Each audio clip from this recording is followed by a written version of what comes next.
Video we are going to see cloud computing MSBT के scheme subject. Okay, so हम लोगों ने पिछले वीडियोस के अंदर चैप्टर नंबर 1 जो है क्लाउड कंप्यूटिंग वो देखा था।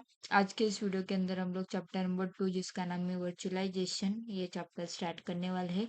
तो इसका यूनिट नंबर 2.1 हम लोग इंट्रोडक्शन देखने वाले हैं। आज के इस वीडियो के अंदर सिर्फ इंट्रोडक्शन पार्ट देखेंगे कि वर्चुअलाइजेशन क्या रहता है, उसके फीचर्स क्या रहते हैं, उसका नीड क्या रहता है।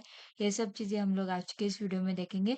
फिर नेक्स्ट वीडियो के अंदर हम लोग नेक्स्ट पार्ट कवर करेंगे। ओके, सो बिना किसी देरी के वीडियो स्टार्ट करते हैं।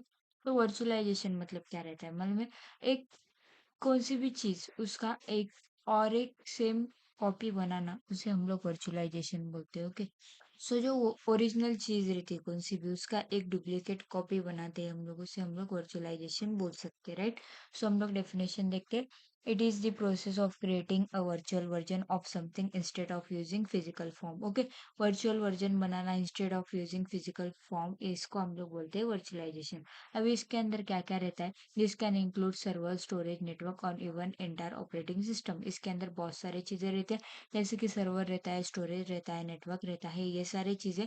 और उसके अंदर एक तो इंटायर ऑपरेटिंग सिस्टम भी हम लोग यूज़ कर सकते हैं, उसका डुप्लीकेट बना सकते हैं। राइट, हम लोग सर्वर्स का डुप्लीकेट बनाते हैं, हम लोग स्टोरेज का डुप्लीकेट बना सकते हैं, नेटवर्क का भी डुप्लीकेट नेटवर्क बना सकते हैं, और ओएस मतलब ऑपरेटिंग सिस्टम का भी डुप्लीकेट ऑपरेटिंग सिस्टम हम लोग बना सकते हैं। इसी को हम लोग बोलते हैं वर्चुअलाइजेशन। ओके, सो वर्चुअलाइजेशन के अंदर कौन सा टेक्नोलॉजी यूज होता है और उसका वर्किंग कैसे रहता है, वो सब चीज़ें हम लोग देखने वाले हैं। ओके, सो देखते हैं हम लोग। Virtualization is a technology that separate hardware from software by using a layer called as hypervisor. Okay, virtualization के अंदर क्या रहता है? एक टेक्नोलॉजी उसके अंदर जो क्या करता है, सेपरेट करता है हार्डवेयर और सॉफ्टवेयर को। ओके, जो हार्डवेयर का और सॉफ्टवेयर का जो भी फिजिकल रिसोर्सेज जो भी लेयर है उसे क्या करता है, सेपरेट करता है। और उसके अंदर कौन सा एक लेयर रहता है जिसको हम लोग बोलते हैं hypervisor layer. Okay, hypervisor layer के अंदर जो रहता है वर्चुअलाइजेशन परफॉर्म होता है। अभी कैसे परफॉर्म होता है, कैसा वर्किंग होता है, पहले हम लोग को देख।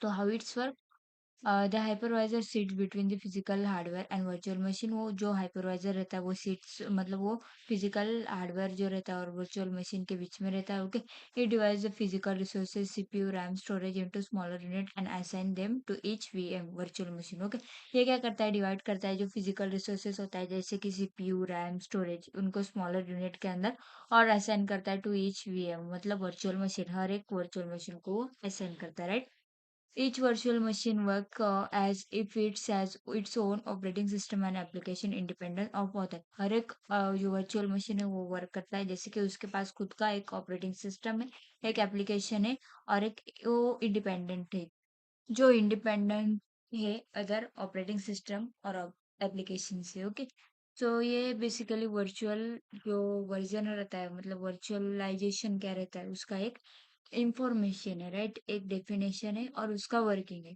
तो हम लोग नेक्स्ट देखते हैं नीड ऑफ वर्चुअलाइजेशन। अभी वर्चुअलाइजेशन का क्या क्या नीड है, क्यों वो हम लोग को क्यों जरूरी है, ये चीजें हम लोग देखते हैं। ओके, इफिशिएंट रिसोर्स यूटिलाइजेशन, जो रिसोर्स हम लोग यूज करते हैं उसका इफिशिएंट रिसोर्स यूटिलाइज करना, वो चीजें इसके अंदर आती है। Next is cost reduction, cost जो रहता है वो बहुत ही कम रहता है इसके अंदर। ओके, जो कॉस्ट जो रहता है वो बहुत ही कम रहता है इसके अंदर, जो भी सर्वर का कॉस्ट रहता है, हार्डवेयर का मेंटेनेंस रहता है, ये सब चीजें जो रहती है बहुत ही कम। अभी स्केलेबिलिटी के अंदर क्या रहता है, स्केलेबिलिटी हम लोग नेक्स्ट देखते हैं। स्केलेबिलिटी के अंदर क्या रहता है, हम लोग का जैसे रिसोर्स का डिमांड रहता है उस डिमांड के हिसाब से जो रिसोर्स रहता है वो एक तो इंक्रीज होता है नहीं तो डिक्रीज होता है। ओके, सो रिसोर्स के हिसाब से हम लोग को जितना चाहिए उतना एज पर दी डिमांड जो रिसोर्स है हम लोग को मिलता है। ओके, आइसोलेशन, आइसोलेशन के अंदर क्या रहता है, each VM is independent, failure in one doesn't affect other. Okay, so हर एक जो वर्चुअल मशीन है वो इंडिपेंडेंट वर्चुअल मशीन है, अगर एक मशीन के अंदर कोई फेलियर आता है तो वो दूसरे मशीन के ऊपर इफेक्ट नहीं करता। फ्लेक्सिबिलिटी के अंदर क्या रहता है, अब जो फ्लेक्सिबल रहता है हम लोग का जो सॉफ्टवेयर जो भी रहता है राइट वर्चुअलाइजेशन के बीच में, वो एक फ्लेक्सिबल वे के अंदर वर्क करता है। Right, support running different operating system, हर एक ऑपरेटिंग सिस्टम को सपोर्ट करता है जैसे कि विंडो, लिनक्स। ओके, जो एक ही हार्डवेयर के ऊपर वर्क करे। Okay, simplified management, simplified management के अंदर क्या है, बैकअप रहता है, रिकवरी रहता है, माइग्रेशन रहता है, वर्चुअल मशीन रहता है compared to physical server. Okay, so ये सब चीजें हैं नीड ऑफ वर्चुअलाइजेशन। पहला है रिसोर्स इफिशिएंट रिसोर्स यूटिलाइजेशन, जो भी रिसोर्स का यूटिलाइजेशन है वो इफिशिएंट वे में करना, वो सब चीजें इफिशिएंट रिसोर्स यूटिलाइजेशन के अंदर आती है जैसे कि रीयूज, शेयरिंग, ये सब चीजें इफिशिएंट रिसोर्स यूटिलाइजेशन के अंदर आती है। फिर उसके बाद में कॉस्ट रिडक्शन के अंदर जो कॉस्ट है वो कम रहता है। स्केलेबिलिटी इंक्रीज और डिक्रीज आइसोलेशन के अंदर क्या रहता है, एक अगर वीएम मशीन के अंदर कुछ फेलियर आता है तो वो दूसरे के ऊपर इफेक्ट नहीं करती। फ्लेक्सिबिलिटी के अंदर क्या रहता है, same different running on different operating system के ऊपर रन होता है। और बैकअप, रिकवरी, माइग्रेशन, ये सब चीजें सिंप्लीफाइड मैनेजमेंट के अंदर आती है। ओके, सो हम लोग नेक्स्ट देखते हैं फीचर्स ऑफ वर्चुअलाइजेशन के क्या क्या फीचर है। First is partitioning. Okay, one physical server can be divided into multiple virtual machine. Okay, एक ही फिजिकल सर्वर रहता है, उसको हम लोग डिवाइड कर सकते हैं बहुत सारे वर्चुअल मशीन के अंदर। ओके, सो इसका मेन फीचर है पार्टीशनिंग, मतलब एक ही सर्वर रहता है, उसे हम लोग बहुत सारे छोटे छोटे पार्ट्स के अंदर, छोटे छोटे वर्चुअल मशीन के अंदर हम लोग डिवाइड करते हैं। Isolation, each VM is secure and independent of other. जो आइसोलेशन रहता है उसके अंदर जो वर्चुअल मशीन रहती है वो सिक्योर रहती है और इंडिपेंडेंट रहती है, राइट। इनकैप्सुलेशन के अंदर क्या रहता है, a VM can be saved as a file, move, copy और copied easily. ओके, इनकैप्सुलेशन के अंदर जो वर्चुअल मशीन रहता है वो सेव करके हम लोग एज अ फाइल वो मूव कर सकते हैं और उसे कॉपी भी कर सकते हैं हम लोग इजीली। ओके, हार्डवेयर इंडिपेंडेंस के अंदर क्या रहता है, the VM can run on physical machine regardless of underlying hardware. Okay, जो हार्डवेयर इंडिपेंडेंस के अंदर जो हार्डवेयर इंडिपेंडेंटली वर्क कर सकता है। Okay, so next is resource pooling. Combine resource like storage, CPU and memory for share uses. उसके अंदर क्या रहता है, जो रिसोर्स रहता है वो कंबाइन रहते हैं, जैसे कि storage, CPU, memory for share uses. Okay, so dynamic load balancing, workload जो होता है वो हर एक जो सर्वर रहता है उसके ऊपर शिफ्ट होता जाता है और हर एक सर्वर को इफिशिएंटली वो बैलेंस करता है, राइट। सिक्योरिटी के अंदर क्या रहता है, बेसिकली वो एक सिक्योर एनवायरनमेंट प्रोवाइड कर सकता है हर एक वीएम के लिए। ओके, वर्चुअल मशीन के लिए। सो ये सब फीचर्स है वर्चुअलाइजेशन के।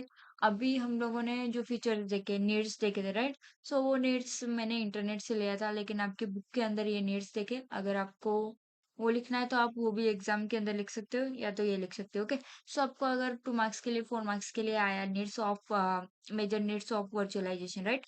सो आपको क्या करना है, ऐसा लिखना है, डायग्राम थ्रू आपको ड्रॉ करके लिखना है, तो आपका मार्क्स कट होने का चांसेस बहुत ही कम रहता है। ओके, जितना ज्यादा हो सके उतना ज्यादा आप लोग डायग्राम के अंदर रिप्रेजेंट करते जाओ, तो आपको इजीली ज्यादा से ज्यादा आप लोग स्कोर कर सकते हो। Okay, major needs of virtualization, उसके अंदर क्या रहता है, परफॉर्मेंस इनहेंस रहता है। फिर उसके बाद लिमिटेड यूज ऑफ रिसोर्सेज का बहुत कम यूज रहता है। शॉर्टेज ऑफ स्पेस का बहुत ही शॉर्टेज रहता है। इको फ्रेंडली इनिशिएटिव्स रहते हैं और एडमिनिस्ट्रेटिव कॉस्ट मतलब बहुत कम कॉस्ट रहता है। ओके, सो ये जो है वो डायग्राम के इसमें भी आप लोग लिख सकते हो, इसके लिए मैंने ये स्लाइड बनाया। बेसिकली आप लोग ऐसा डायग्राम निकाल के लिख सकते हो। ओके, सो आज के इस वीडियो के अंदर इतना ही। नेक्स्ट वीडियो के अंदर हम लोग नेक्स्ट पॉइंट कवर करेंगे। ओके, सो हम लोग का 500 सब्सक्राइबर होने के लिए आ गया है, तो 500 पूरा कंप्लीट कर दो, फिर उसके बाद में नेक्स्ट वीडियो आ जाएगा आपको क्लाउड कंप्यूटिंग का। अगर आपको वीडियो अच्छा लगा तो चैनल को लाइक करो, सब्सक्राइब करो और आपके फ्रेंड्स के साथ शेयर करो। Thank you.